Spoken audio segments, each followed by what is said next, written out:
Who is Joe Straus supporting? It's January 19th, 2024, and these are your headlines.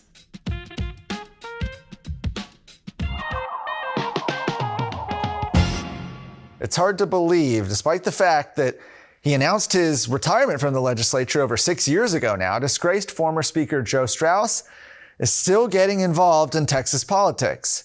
This cycle, however, his campaign donations have been limited to one candidate thus far, and that's State Representative Glenn Rogers. Straus, who served as Speaker of the Texas House from 2009 up until 2019, has continued to dabble in Texas politics ever since.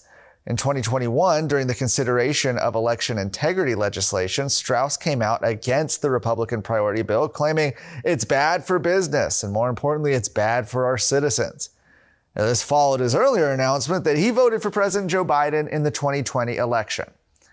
Famous for his use of Democratic committee members to axe Republican priority legislation, Straus announced his retirement in 2017 after the Republican caucus passed bylaws to elect a unified Republican candidate for Speaker. It forced him to retire or face the loss of his speakership. Meanwhile, Straus has continued his political activism through his Texas Forever Forward PAC. Texas Forever Forward, what a name. Donating mostly to his allies in the House and moderate Republicans.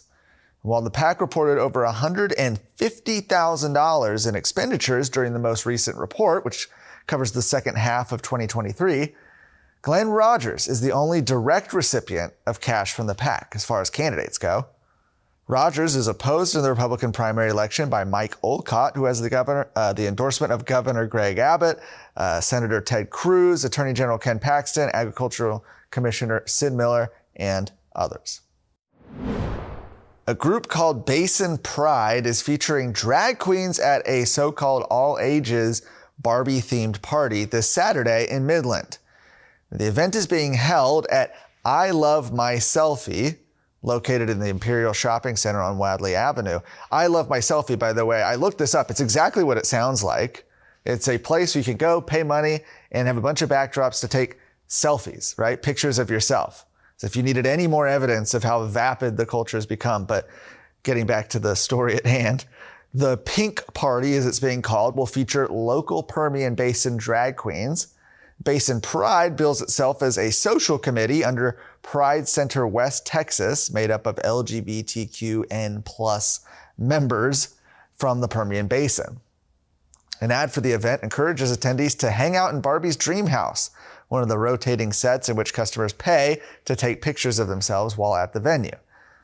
During the last legislative session, Texas lawmakers passed Senate Bill 12 by Senator Brian Hughes as part of the Texas GOP's priority to stop sexualizing kids. Now, the bill did not specifically outlaw allowing children at drag shows, but it bans sexually oriented performances in front of minors. However, the law is not in effect currently. The ACLU, the American Civil Liberties Union, sued, and a federal district court judge ruled that the ban was unconstitutional. The case is now pending before the Fifth Circuit Court of Appeals. This event is scheduled in Midland for Saturday, January 20th from 5 to 10 p.m. Did you know you can watch Texas Scorecard on your TV? If you have a Roku or Apple TV device, download the free Texas Scorecard app and get conservative Texas news you can trust. Lastly, another update on some legislation designed to protect children. A federal court has blocked Texas from enforcing part of a state law to protect children from sexually explicit material in schools, while a challenge to the measure is litigated. On Wednesday, a 3-judge panel of the U.S. Fifth Circuit Court of Appeals upheld a lower court's preliminary injunction against a key section of House Bill 900 that requires vendors to rate books sold to Texas schools based on their sexual content. HB 900, also known as the Reader Act, passed last year as a Republican priority and then was immediately, of course, challenged in the courts. The appellate court said that the plaintiffs, which is a coalition of book vendors and publishers, are likely to succeed on the merits of their claim that the book rating regulation violates their First Amendment rights. Plaintiffs called the regulation textbook compelled speech. The court's opinion, interestingly, was written by Circuit Judge Don Willett, a former Texas Supreme Court justice. The Fifth Circuit panel concluded, quote, the ratings Reader requires are neither factual nor uncontroversial. The statute requires vendors to undertake contextual analyses, weighing and balancing many factors to determine a rating for each book. Balancing a myriad of factors that depend on community standards is anything but the mere disclosure of factual information, and it is already proven controversial.